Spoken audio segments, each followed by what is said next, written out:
So before I begin, I'd like to just take a moment and acknowledge our fifth collaborator who's not able to be with us today. Jackie Bello has set up our Facebook page and done all sorts of that kind of background work, and she's really quite unwell this week. So if everyone can sort of hold Jackie in your prayers, I'm sure she would really, really appreciate that. So, thank you for the introduction, Becky. Thank you to all of you for being here today. As Becky said, community is one of the most important values to me. It's something that I hold very passionately in my heart. And this talk, the first time I delivered a version of this talk was at Unity of Calgary in the spring. And on that day, I said to the community is so important to me that I am here speaking to you today, even as my husband is in jail this morning. And that was kind of the reaction. Some laughter, some what? Some what? Like, no, for real. Yes, he was in jail that morning. And I wasn't there to pass the hat and collect bail money. It was not a fundraiser. I will tell you what it was. But first, I want to offer you what my definition of community is. Right. Community is people of similar values coming together with a common purpose to make each individual with the community even better as an individual, while at the same time working together to make the group even better and make the world a better place. So on that Sunday, my husband Neil was in jail to experience community. For real, the Mankind Project, which is known as, I wrote this down, the Men's Community for the 21st Century. It's a men's group that has been providing personal growth experiences for men for more than 30 years. And they were hosting the blanket exercise on what is now, well, what is now Massachusetts, was known as the Habima Indian Reserve. There's a minimum security prison there. And the men from MKP, Mankind Project, were there to participate in the blanket exercise, complete with inmates who were there, as a way of understanding and developing empathy for the challenges that there have been between Indigenous and non-Indigenous peoples. And it was a really difficult subject, handled in a really tough environment. But they were there in it together, and they were there to grow and to develop their understanding, to expand as human beings, and to make the world a better place by becoming better versions of themselves. And I think that the Mankind Project has been around for 30 years because of the fact that they do provide these interactive experiences that offer growth for people. This made me think about it. When I thought about how this organization had been around for 30 years, I thought, well, how is it that an organization like that can be around for 30 years? And a lot of the spiritual communities, which you would think are very strong communities, actually shrink and disappear in a very short period of time. So it made me think about what is it that makes some communities grow and thrive while others just shrink and disappear. And I'll come back to the reasons why they shrink, but let's talk about what attracts people to community in the first place. I think people come to community because they're looking for that sense of belonging. There's a little hole in their life somewhere, and there's that sense of, I want to be part of something bigger than just me. And I think that's what attracts people to community. And it's certainly what attracts the men to MKP. And it's what attracts people to Unity, the other community that I'm very involved in. John Donne said, no man is an island, right? Nobody wants to be alone. We all want to be part of something. And that is what attracts people. Isn't that kind of what attracted you to be here today? This sense of being with like-minded individuals, people that you can be yourself with? Give us a wave of the hand if that's, yeah, that's what drew you here, right? Absolutely. All the people who are attracted here have these common values and interests and attitudes. We all have a positive outlook on life. We all believe in the value of living consciously. We all value heartfelt connection. We all like to be with people that we can be ourselves with. And I think that's what attracts people to come and be part of this. Now, we also are people who want to make a positive difference in the world. And this actually came up in our conversations that we were just having at our table. Each of us in our own way is doing something in the world that helps people reach their maximum potential. Whether we're helping people with their mental, emotional, physical, spiritual, or even financial health. We're here to contribute to enhance people's lives in some way. And that's part of a sense of contribution and being in community that happens with this sense of being able to give back as well as receive. So, excuse me, I'm suddenly very aware of the fact that I'm standing here speaking in front of you in my wonderful Skechers running shoes, and I had these really cute little shoes with these cute little bows on them that I was going to wear from the top. There you go. Now I feel like I'm in this. Hold on, hold your, I need to see them. Oh, there they are. Here they are, here's the, yes, here's the shoes. So, because of this fact, I think that the Spiritual Networking YYC is not just a luncheon group. I think we really do have the makings of a community. We are people of like-minded values and attitudes. We come together for this sense of belonging, to share with each other, to connect at a heart level.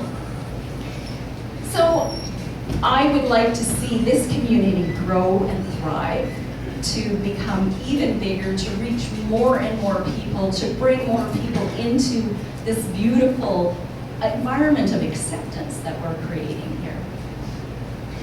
But what's going to keep people here? We can attract people. What's going to keep people here?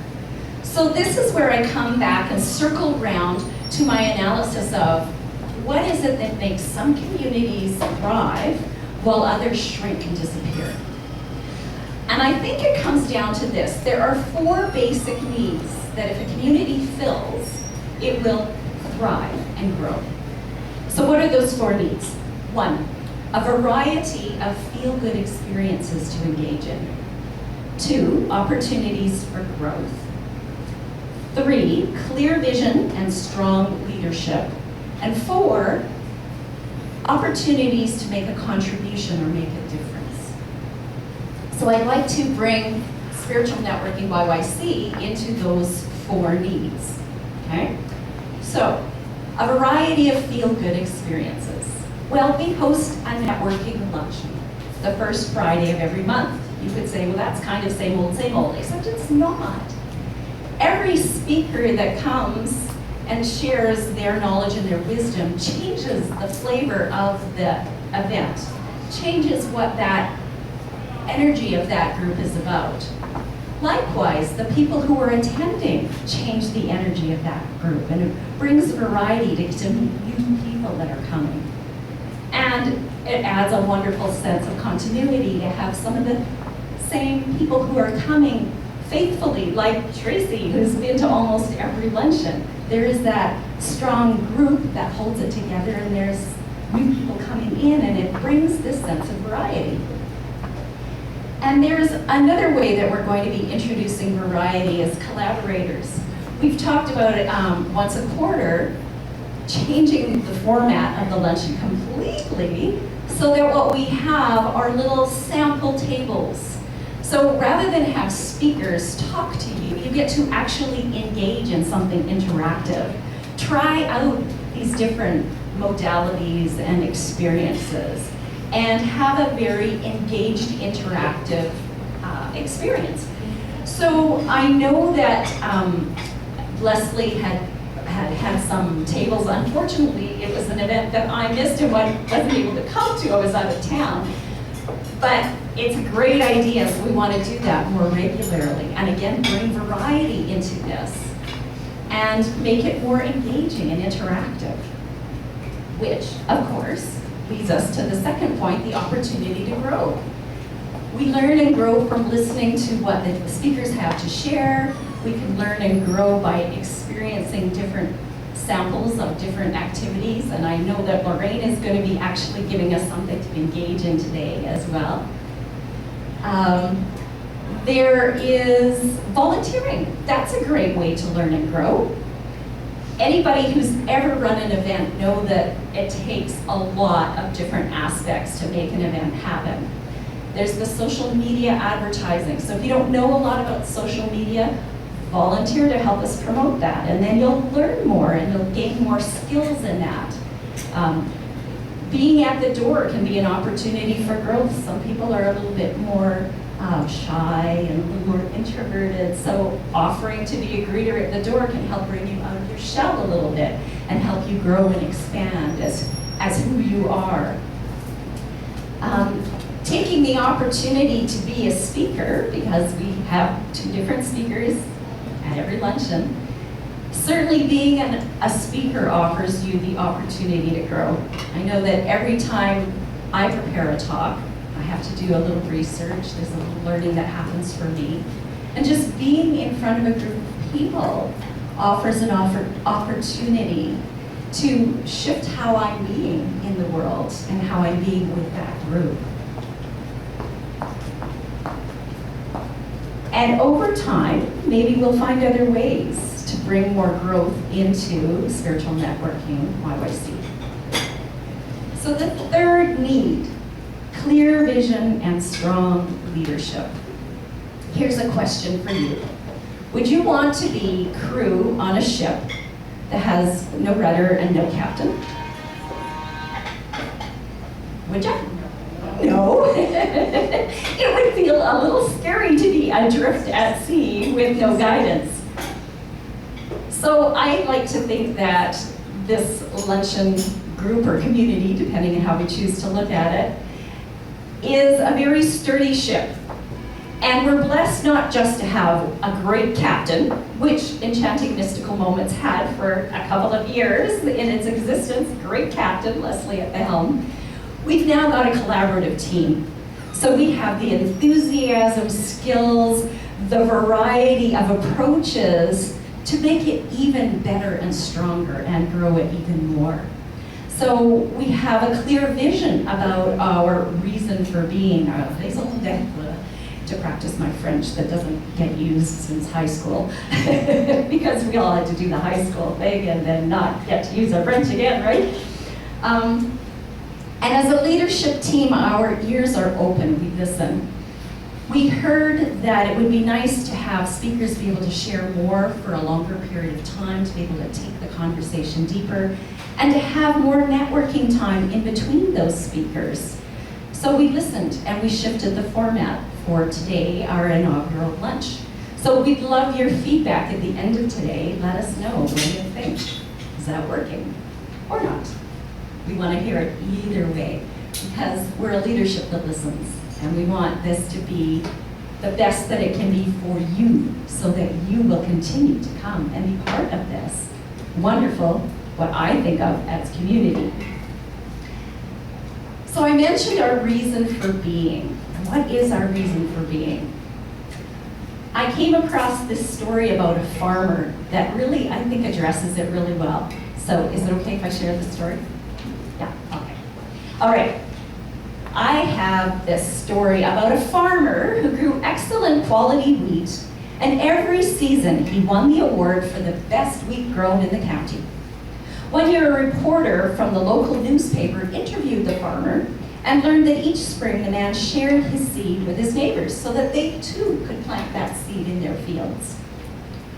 The reporter was very confused by this. How can you afford to share your best wheat seeds with your neighbors when they're entering their crops in the same competition as you? Why, that's very simple, the farmer explained. The wind picks up pollen from the developing wheat and carries it from field to field. If my neighbors grow inferior wheat, cross-pollination will steadily degrade the quality of my wheat.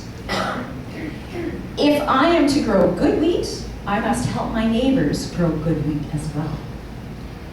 The reporter realized how the farmer's explanation also applied to people's lives in the most fundamental way. Those who want to live meaningfully and well must help enrich the lives of others, for the value of life is measured by the lives it touches. And those who choose to be happy must help others find happiness, for the welfare of each is bound up with the welfare of all. And I think those of us who come to the spiritual networking luncheons really get this. There really is no such thing as competition. We're all entering our wheat into the competition of life, but we don't feel that there is any competition, for there is room for all these wheat fields to grow. There is room for all of us to share our wheat, our skills, our talents, our joys. And that world of competition in the patriarchal society prior to this time, the age of Aquarius, the age of the awakening of the feminine, is an understanding that this is a time of collaboration. How perfect that the spiritual networking luncheons are now a collaboration. It just fits, doesn't it? Beautifully, I think. So this fourth need is the opportunity to make a contribution or make a difference in the world. Once our very basic needs are met, there is this higher calling of our heart that says, I want to know that when I leave this planet, somehow it was a better place because I was here. Would you agree? Do you feel that way too? Yeah, absolutely, right? That is part of what we want to do, is somehow make a difference in the world. And each of us individually, no doubt, is doing that. My question is this as a community doing that? Are we simply a networking luncheon group, or are we a community? Do we make a difference somehow? I'd like to think we make a difference to each other, and by making a difference to each other, we're making a difference into the world, because there's that rule of 7, right? If something happens to you and you carry that forward, just something that happens to you, something good happens to you, you have a wonderful experience, and you take that wonderfulness out into the world, and that person feels better from having interacted with you, and that goes out to the next person, and so it goes, right? This rule of 7. So we definitely make a difference in that way alone. Now what I'm wondering is, could we do more to address the need for contribution in a bigger way? Could we uncover ways to be of service outside of the Friday luncheon? Perhaps we could pull together as a group to volunteer at an outside event. You know, we're spiritual networking, YYC, and we're here to help serve the world in that way. Or maybe we host our own event where we offer our services, especially those of us who provide some sort of alternative or different sort of healthcare field, allow those who might not get exposed to those things to experience that and do it as a free day. That's a win-win. People have an opportunity to have that experience. We have an opportunity to share, to extend our reach. Maybe we could host a fundraiser. I don't know. All of this is just food for thought. I'm simply putting it out there as a way to say that that fourth need of making contribution could perhaps be met in an even bigger way within this community. I don't hold any attachment to the answer, but I'd like you to think about that. Is that something you'd like to do? Or does that just make you go, oh my God, no, not another thing to do. I have too many things to do in my life anyway. If that's your answer, then that's great. Just let us know. We can't know what to do and how to move forward unless you give us that feedback.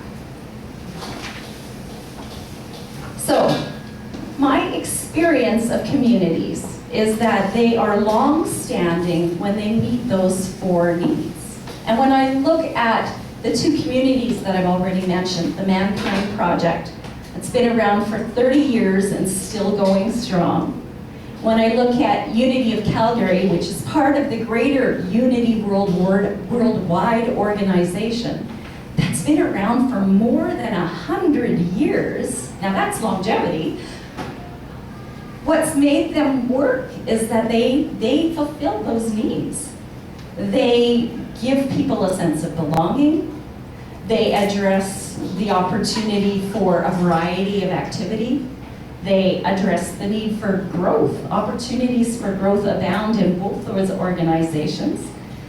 They address the point of, geez, what was the third point? Oh yes, having strong leadership and a clear vision.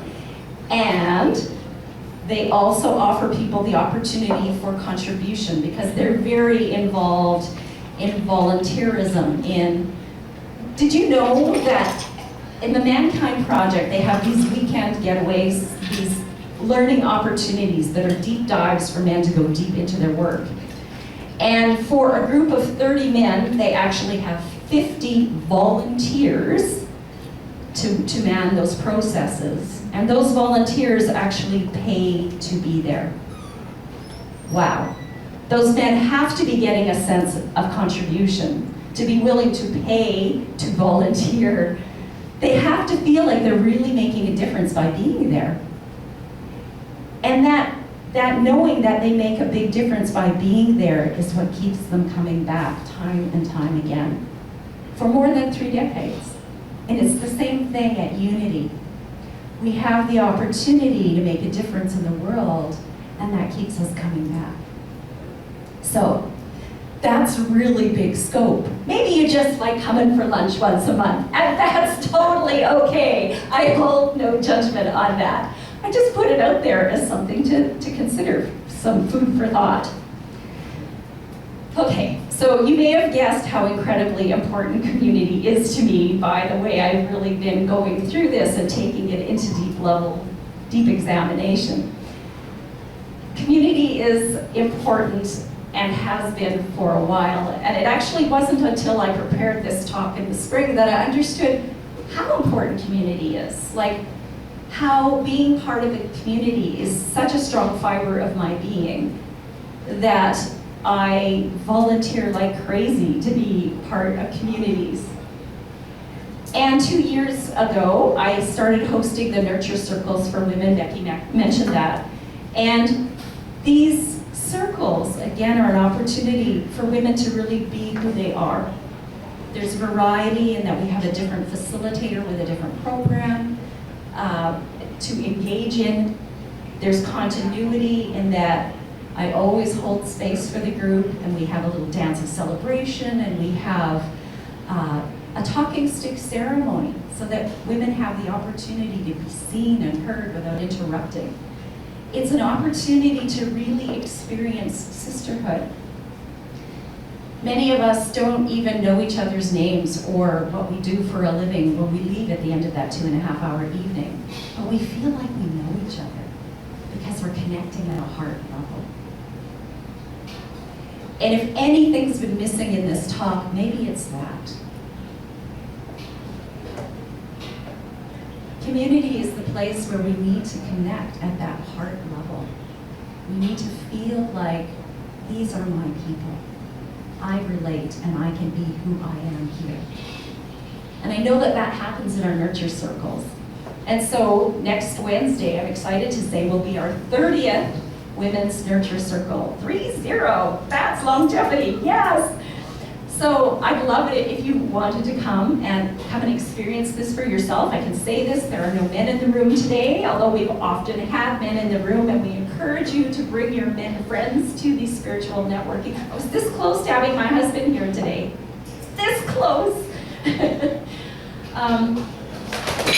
And then he would have heard the term that he missed when he was in jail while I was at Unity, if he had been here. So I have some flyers on the table.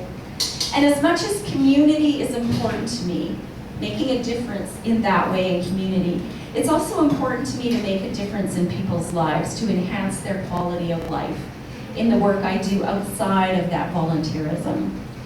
And so I teach NIA classes. NIA is this wonderful blend of dance, martial arts, and healing arts.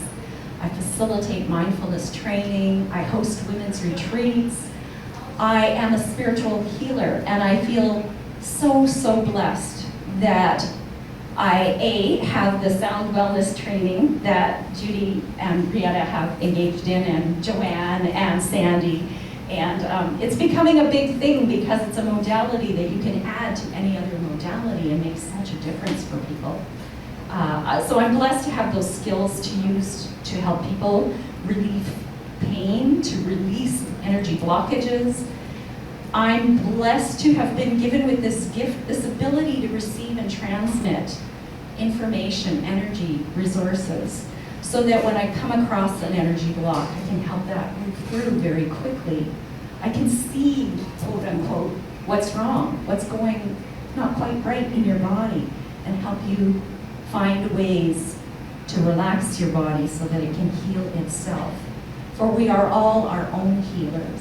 We each have the ability to heal ourselves. It took me a long time to grasp that welcoming of the name spiritual healer, because who am I to call myself a healer? I don't heal you. That's silly. Of course I'm a healer. We're all healers. We all heal ourselves. What I do as a spiritual healer is facilitate others to help their healing experience, to take them further along their path. So if you'd like to know more about that, I would love to share that opportunity with you. There's some information here at the table. And the last thing I'd like to share is some free stuff. I produced a book called 7 Secrets for Living a Happier, More Joyful Life. I'd love to send that to you as a PDF. And I'd love to send you Heart and Mind Matters. Every other Tuesday, Neil and I produce an inspirational article. We'll pull a YouTube video that links to that, a quote, and just send that out in your inbox every other Tuesday, so it's your inspiration and uplift for the next 2 weeks. So if you'd like to receive that, you can just put your name and email address down, and I'd love to send you that PDF and that publication. So maybe in this networking time, you want to think about, do you want this to be a luncheon group, or do you want this to be a community? Talk about it amongst yourselves and let me know at the end. Thanks for your time.